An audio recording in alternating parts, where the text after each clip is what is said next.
եւ պիտի արձանագրեմ, որ պատերազմի եռագլուխ կուսակցությունը ջախջախված է, բայց սա կարևոր, բայց ոչ վերջնական արդյունք է, որովհետեւ կարծում եմ, որ ժողովուրդը նաեւ իր կամքը հստակ արտահայտեց առ այն, որ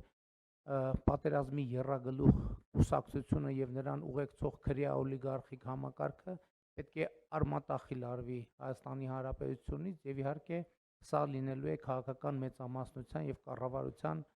կարևորագույն օրակարգերից մեկը, որը մենք պետք է